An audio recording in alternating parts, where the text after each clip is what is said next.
네, 안녕하세요. 지금부터 C 언어 프로그래밍 소개를 시작하겠습니다. 먼저 이 자료는 C 언어 콘서트 천인구 교수님께서 만드신 자료입니다. 이를 토대로 정말 쉽게 간단하게 이야기해 보도록 하겠습니다. 이 장에서 학습할 내용은 프로그래밍에 대한 이해와 이 언어의 특성, 또 알고리즘이 어떤 것인지 프로그래밍 개발 과정에 대해서 네, 우리 주위에는 개인용 컴퓨터와 이제 슈퍼컴퓨터 등 다양한 형태로 컴퓨터가 존재합니다. 이 컴퓨터는 기본적으로 연산을 하는 기계라고 보시면 됩니다. 그래서 이 연산을 하기 위해서는 데이터가 필요하고 이 데이터는 컴퓨터가 이해할 수 있는, 사용할 수 있는 0과 1 비트로 이루어져 있습니다. 그래서 아래 그림을 보시게 된다면 이 디지털 이미지 같은 경우에는 이 하나의 픽셀이 0과 1이라고 하는 작은 단위로 표현한 하나의 픽셀이라고 보시면 되고, 이 픽셀들이 모여서 이 전체의 그림을 구성하게 됩니다. 그렇다면 디지털이란 무엇일까? 기존의 오디오 테이프나 비디오 테이프 등 아날로그 형식의 연속된 데이터로 표현한 방식에서 지금은 0과 1의 형태로 표현한 이런 디지털 방식으로 변환이 되어 있습니다. 컴퓨터가 계산을 빠르게 할 수 있는 이유는 컴퓨터 내부적으로는 전자회로로 이루어져 있고, 전자회로는 이와 같은 0과 1의 형태로 나와 있습니다. 마치 스위치가 연결된 상태로 전선이 연결되어 램프에 전구가 불이 들어온 것과 같은 느낌. 네, 그리고 이것 같은 경우에는 그 전선이 연결되지 않아서 회로가 흐르지 않는 형태. 그래서 오프 형태가 0이 되고요. 연결 상태, 온 상태가 1로 표현하게 됩니다. 이로써 컴퓨터는 내부적으로 0과 1로 이뤄진 이진수로 인한 데이터 처리가 이루어지기 때문에 빠르게 연산될 수가 있습니다. 그렇다면 이진수는 어떤 것일까요? 이진수는 중학교 때 수학 과정에서 배우셨을 수 있습니다. 그러나 많은 연산을 하기 위해서 필요한 이진수에 대해서 말씀드리겠습니다. 네, 13이라고 하는 특정 수를 가지고 이진수를 표현한다고 하면 2로 나눴을 때 그 나눈 목과 그 나머지를 표현해 주고요. 그 다음으로 2로 나눴을 때 목과 나머지, 2로 나눴을 때 목과 나머지, 2로 나눴을 때 목과 나머지, 그리고 차례대로 표현해 주시게 된다면 13이라고 하는 십진수는 이진수로 표현했을 때 1101이라고 표현할 수가 있습니다. 다음으로 비트와 바이트 부분입니다. 컴퓨터의 가장 작은 단위라고 말씀드렸고요. 이 비트는 이진수의 0과 1을 표현하기 위해 나타내는 것이고, 네, 바이너리 디지트라고 하는 약자입니다. 이 비트가 8개가 모인다고 하면 1개의 바이트를 이루고요. 이 바이트가 4개가 모인다고 하면 1개의 워드를 이루게 됩니다. 그래서 크기의 순서는 이렇게 보실 수가 있습니다. 아래 그림을 이제 살펴보시게 된다면 1바이트 내에 0과 혹은 1로 비트 표현이 되어 있는 걸 보실 수가 있습니다.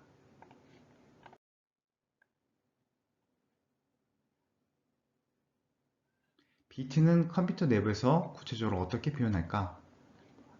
앞서 말씀드린 것처럼 0일 경우에는 스위치가 열린, 오프된 상태, 1일 경우에는 스위치가 연결된 온 상태로, 전자회로는 하나의 이상의 여러 스위치들이 종합적으로 연결이 되어 연산을 하고 이로써 컴퓨터가 작동하게 됩니다. 다음으로는 컴퓨터의 구성에 대해서 말씀드리겠습니다. 컴퓨터는 크게 두 가지로 표현할 수 있습니다. 하드웨어와 소프트웨어. 이 하드웨어 속에는 가장 중심이 되는, 연산의 중심이 되는 CPU와 메인 메모리, 또 보조 기어 장치, 입력 장치, 출력 장치, 입출력 장치로서는 이제 키보드, 마우스, 프린터 등이 있을 수 있죠. 그리고 소프트웨어는 가장 핵심이 되는 시스템 소프트웨어와 응용 소프트웨어가 있는데, 시스템 소프트웨어에는 우리가 사용하고 있는 윈도우 OS나 리눅스 그런 운영 체계가 될 수 있고요. 응용 소프트웨어는 개인적으로 이제 취미로 하는 뭐 게임 OS 소프트웨어도 있을 수 있고, 네, 여러 가지들을 표현할 수가 있습니다. 세부적인 건 다음 페이지에. 네, 하드웨어 부분입니다. 네, 하드웨어는 재와 이제 산수를 하는 CPU를 중심으로 해서 보조 기어 장치 데이터를 저장하는 장치고요. 그리고 그 데이터를 출력해주는 출력 장치 모니터가 있을 수 있고요. 키보드나 이제 마우스는 입력 장치로 표현할 수 있습니다. 또한 이제 메인 메모리로 연계해서 컴퓨터가 작동하게 됩니다. 다음은 이제 소프트웨어입니다. 소프트웨어는 시스템 소프트웨어와 응용 소프트웨어가 있는데, 말씀드린 운영체계 OS로 중심으로 이제 컴파일러, 이제 로더, 프로그래밍 도구들이 있고요. 응용 소프트웨어에는 이제 PPT나 워드 등의 이제 오피스 소프트웨어가 있고요. 기타 미디어 재생기 등이 있습니다. 네, 다음으로는 컴퓨터는 우리가 이제 사용하고 있는 이런 언어에 대한 이해도가 많이 떨어집니다. 그래서 컴퓨터도 쉽게 이해할 수 있는 기계어를 말씀드리려고 합니다. 네, 컴퓨터는 이 0과 1로 이루어진 체계를 쉽게 이해할 수가 있습니다. 오른쪽에 있는 한글로 된 작업 지시서에 대해서는 이해도가 극히 떨어지기 때문에 이렇게 기계어로 이 작업서를 기계어로 변환을 시켜준다고 하면 컴퓨터는 쉽게 이해할 수가 있지요. 네. 그렇다면 우리가 컴퓨터를 이해할 수 있는 기계어를 사용할 수는 있습니다만 아주 불편함도 있고 이해도가 높지가 않기 때문에 그래서 이제 나온 것이 고급 언어입니다. 이 기계어로 바로 인간이 다이렉트로 접근해서 이해할 수 없기 때문에 인간이 이해할 수 있는 지금 배우려고 하는 C 언어나 자바 또 C++ 등의 고급 언어를 통해서 이것을 컴파일러라고 하는 번역의 역할을 해주는 두 개의 언어를 번역해주는 컴파일러를 통해서 기계어에 접근을 하여 컴퓨터가 이를 이해할 수 있는 그런 프로세스로 만들어 준 것입니다. 네. 그래서 여기서 말하는 프로그램이라고 하는 것은 우리가 원하는 목표가 있고 이걸 해결하기 위한 그렇게 만들어진 하나의 이제 모듈, 구성체인데 이걸 컴퓨터에게 전달을 해주는 역할을 하게 됩니다. 이렇게 한글로 된 작업 지시서를 프로그램을 통해서 컴퓨터에게 알려주는 것이죠. 작업 지시서는 만약에 빵을 굽는다고 했을 때 들어가는 여러 재료들이 있고 그 재료들을 어떻게 절차적으로 이제 알려줄 수 있을까, 그걸 지시서로 만든 건 형태인데, 여기 보시면은 적당이라고 하는 표현은 컴퓨터는 어떻게 처리해야 될지 판단이 설 수가 없습니다. 그래서 이런 적당이라는 것도 수치로 변화를 해서 정확하게 알려줘야지만 컴퓨터는 작동하게 됩니다. 예를 들어서 사람이 학생들의 성적의 평균을 구해달라고 했을 때 평균의 의미를 모르기 때문에 평균에 대한 정의를 해줘야 됩니다.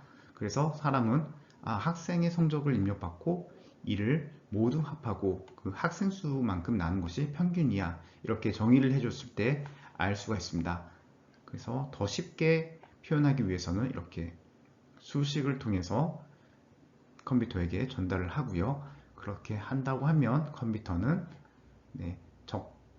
적절한 판단에 의해서가 아닌 정말 정확한 하나의 오차도 없는 지시서를 받아서 그를 연산하고 표현해 주게 됩니다.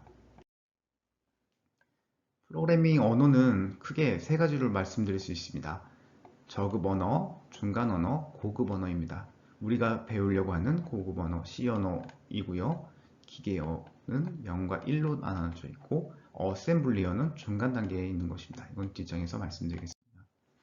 기계어 같은 경우에는 0과 1로 나누어져 있고 하드웨어에 종속이 되어 있다. 컴퓨터의 친화적인 언어이기 때문에 하드웨어에 종속적이라고 이제 표현을 했고요. 이는 이제 0과 1의 이진수로 표현됐다는 것이 특징입니다. 어셈블리어는 중간 언어로서 CPU의 명령어가 이진수 0일이 아닌 영어의 약자로 되어 있습니다. 여기 보시면은 move, 또 add 이런 거를 쉽게 캐치할 수가 있죠. 하지만 이 또한 간단한 언어이기 때문에 컴퓨터에 더욱 가까운 언어입니다. 그렇기 때문에 우리가 이거를 활용하는 데 있어서는 어느 정도 어려움이 있기 때문에 C 언어를 고집하게 된 것입니다. 네, 고급 언어에는 C와 C++, 자바 등 다양한 언어들이 있고요. 여기에는 고급 언어를 기계 언어로 변환해주는 컴파일러라고 하는 프로그램이 있습니다. 그래서 아래 코드를 보시게 된다면 C의 일부입니다. 이거는 두 개의 변수를 더해주고 동환값을 대입 연산자, 이것은 이꼴은 이렇게 표현하고요. 이것은 대입 연산자입니다. 그래서 오른쪽에 연산된 덧셈을 한 결과값을 토탈이라고 하는 스코어, 토탈 스코어라고 하는 변수에 저장을 해주는 것입니다. 네, 쉽게 이해할 수가 있겠죠. 네, C의 역사를 보게 된다면 70년 초에 개발된 것으로 기존에는 이제 B 언어에서 C 언어로 확장되었고요. 유닉스 운영체제 개발의 필요로 만들어지게 됩니다. 그래서 지금 이제 개인이 사용할 수 있는 것이 아닌 기존에는 전문가용 언어로 시작되었습니다. C의 장점, 특징을 보시게 된다면 우선 굉장히 간결하고요.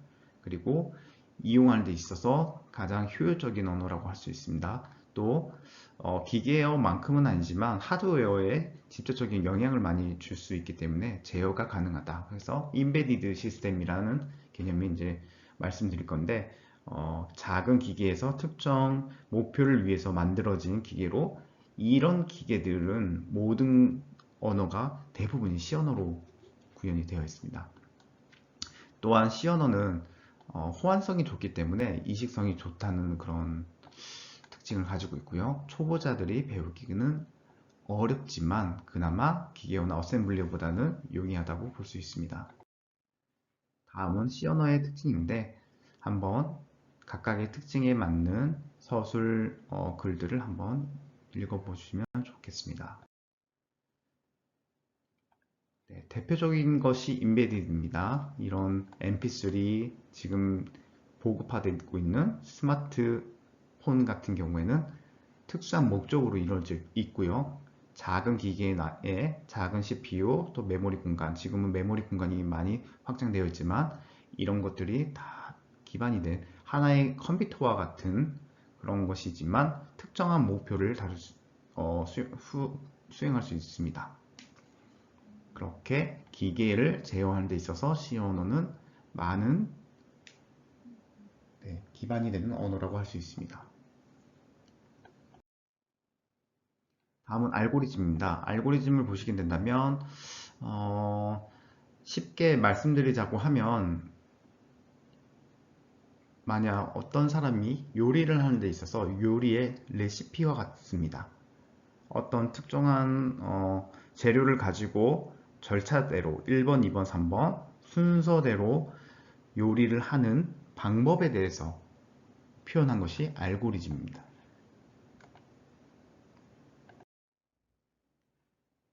우선 현실적으로 이제 말씀드리자고 하면 빵을 만드는 알고리즘을 만든다. 그러면 각각의 재료가 필요할 것이고요. 우선 빈 그릇을 준비하고 여기에 밀가루와 우유를 추가하고요.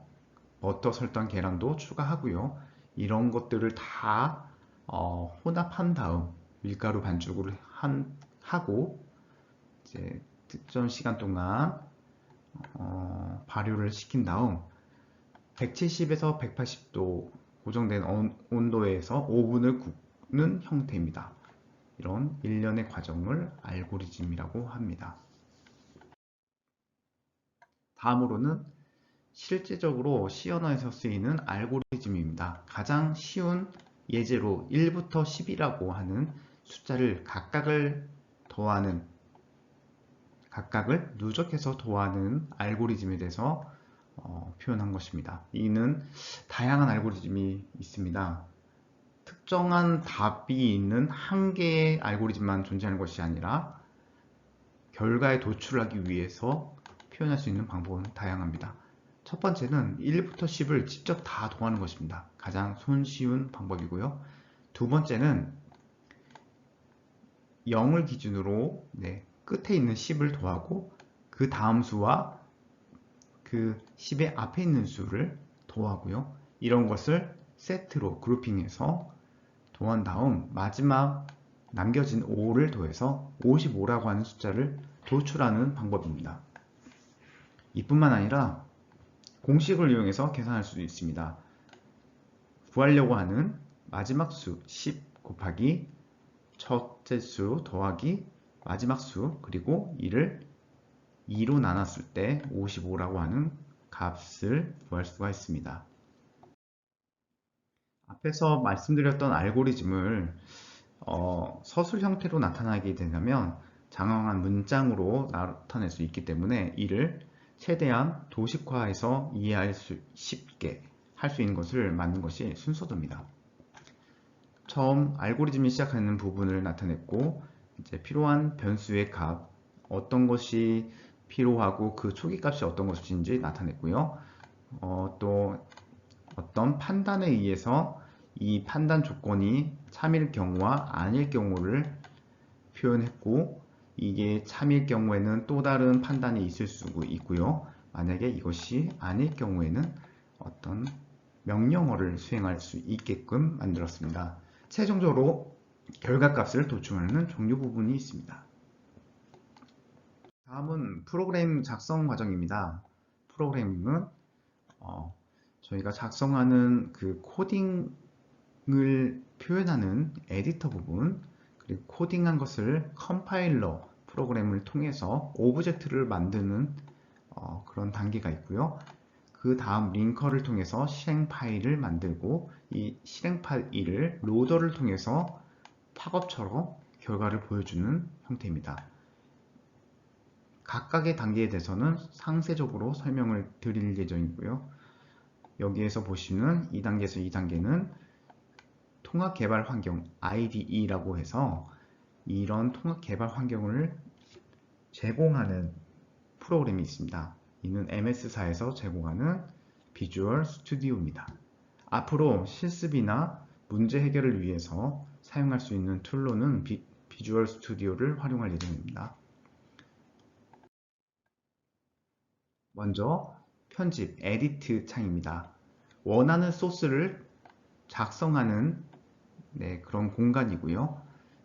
그때의 소스 파일의 확장자는 .c입니다. 다음 소스 파일을 기계어로 변환해주는 컴파일입니다. 기계어로 변환되게 된다고 하면 그 파일의 확장자는 .object입니다. 다음으로 오브젝트 파일을 라이브러리 파일들과 연결해서 하나의 실행 파일 exe 파일로 변환해 주는 것이 링크의 역할입니다. 그래서 에디터, 컴파일러, 디버거 이렇게 세 가지를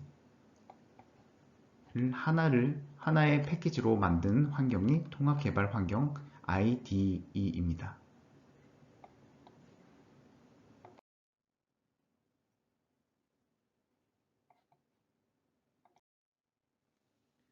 다음으론 MS4에서 제공하는 비주얼 스튜디오의 사용법에 대해서 간단히 말씀드리겠습니다.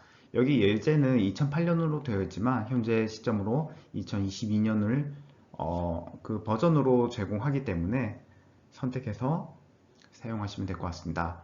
우선 사이트에 접속을 하시고요. 비주얼 스튜디오라고 검색을 하신다고 하면 네, MS4에 있는 사이트에 연결이 될 것이고요. 다운로드에서 한글이나 편하신다고 하면 영어로 선정을 해주셔서 언어 선정을 해주시고 다운로드를 해줍니다. 네, 그렇다고 하면 시작 페이지로 보이시는 이 화면과 동일할 것이고요. 네, 다음으로는 솔루션과 프로젝트를 만들 것입니다. 솔루션은 어떤 문제를 해결하기 위한 공간이라고 보시면 되고요. 이 솔루션을 해결하는 데 있어서 다양한 프로젝트들이 수행되어야 된다고 가정을 했을 때 각각의 하나의 업무를 프로젝트라고 보시면 됩니다. 그래서 공간을 우선 만들고요. 각각의 프로젝트를 필요시에 맞게 생성하는 순서입니다. 이걸 비주얼 스튜디오에서 보시게 된다면 새로 만들기 프로젝트라고 해서 선택을 하시고요. 거기서 일반을 선택하고 빔 프로젝트를 선택하시고 프로젝트 명을 만들어 주시고요. 저장 위치를 설정해 주시고요. 네, 기본적으로는 여기 저장이 될 수 있습니다. 그 다음에 솔루션의 이름을 만들어줍니다. 공간의 이름. 네, 실행된 파일에서 왼쪽의 탐색기 부분에서 여기 코드 부분에서 오른쪽 키를 누르게 된다면 이렇게 새 항목 추가 부분이 있습니다. 그래서 코드를 설정하고 C나 C 언어 모두 호환이 되는 C++ 파일을 선택하고요. 그 다음에 소스명을 .c로 적어 주신 다음에 추가를 해 주십니다. 그러면 여기야 보시는 것처럼 왼쪽에는 탐색기, 여기는 코드를 작성하는 부분이고요. 이 출력 결과에 대해서 또 컴파일이나 링크에 대한 이제 메시지를 출력하는 부분, 에러가 발생했을 때 또 원인이나 에러 메시지를 여기다 출력을 해주게 됩니다. 그래서 그 결과에 따라서 만약에 코드를 사용했던 것이 성공하거나 실패했을 때 거기에 따른 조치를 할 수 있게끔 네, 판단해주는 뷰라고 보시면 됩니다. 작성된 코드를 빌드 부분에서 솔루션 빌드를 했을 때 컴파일과 링크가 차례대로 이루어질 거고요. 그때 오류가 없다고 하면 빌드 부분에 성공이라고 나오게 됩니다. 네, 그러면 이제 소스를 헬로 월드를 출력하는 문자의 출력 함수를 호출했을 때 이렇게 결과 화면이 컨솔, 터미널 창에 출력이 돼서 우리가 원하는 헬로 월드 느낌표가 출력이 되는 걸 보실 수가 있습니다. 앞에 있는 코드를 한번 살펴보겠습니다. 가장 기본이 되는 것인데요. C 언어에서는 각각의 지시어나 또 키워드 이런 문자들에 의해서 색깔이 달리됩니다. 여기 보시는 초록색 같은 경우에는 주석입니다. 아래 이 코딩 부분에서 내용이 어떤 내용인지에 대해서 메모하고 이것을 설명해주는 그런 처리를 해준 거고요. 이 처리를 하기 위해서 슬러시 별 또 별 슬러시를 해줘서 이 한 줄 라인에 대해서는 주석 처리를 해준 것입니다. 그래서 이 주석 처리는 이 아래에 있는 코드에는 전혀 영향을 주지는 않습니다. 단순 메모 기능입니다. 그리고 샵이라고 하는 이 프로그램 메인 시작되는 프로그램을 기준으로 윗부분에 샵 기호를 해주게 된다면 이 메인 시작이 되기 전에 처리를 해주는 처리 부분, 전처리 부분입니다. 그래서 지금 당장은 이걸 다 이해하실 필요는 없지만 이제 개념 정도만 아시면 될 것 같고요. 샵 include 하겠다, 전처리를 하겠다, 어떤 걸 포함해서 꺽쇠하고 꺽쇠를 해서 stdio.h를 include 하겠다. 이 얘기는 뭐냐면요. 스탠다드 인풋 아웃풋입니다. 표준 입출력 함수가 담겨져 있는 이 .head 파일을 include 하겠다, 포함하겠다는 의미다. 그리고 메인 함수로 넘어가게 된다면 printf를 보실 수가 있습니다. printf를 하겠다. 출력 펑션입니다. 어떤 걸 출력하냐면 이 괄호 속에 있는 문자열입니다. 문자열을 표현할 때는 따옴표를 양쪽으로 해주고요. 원하는 문자열을 써주시면 됩니다. 여기서는 hello world 하고 느낌표이고요. 요거는 역슬러시 n입니다. 이거는 문자열을 그대로 출력하는 것이 아니라 역슬러시를 만나게 된다면 그 다음 나오는 이 알파벳에 따라서 어떤 기능을 이제 구사하게 되는데, 역슬러시 n을 해주게 된다면 네, 줄을 바꿔주겠다, new line을 해주겠다. 그 얘기는 뭐냐면요, hello world 느낌표를 해주고 줄을 바꿔서 커서가 여기에 깜빡깜빡 한다는 얘기입니다. 그리고 나서 return 0을 만나면 이 메인 프로그램이, 메인 함수는 종료가 되는 그런 프로세스입니다. 지금 당장은 이 원리에 대해서는 깊게 아실 필요는 없지만 흐름 정도만 캐치해 주셨으면 좋겠습니다.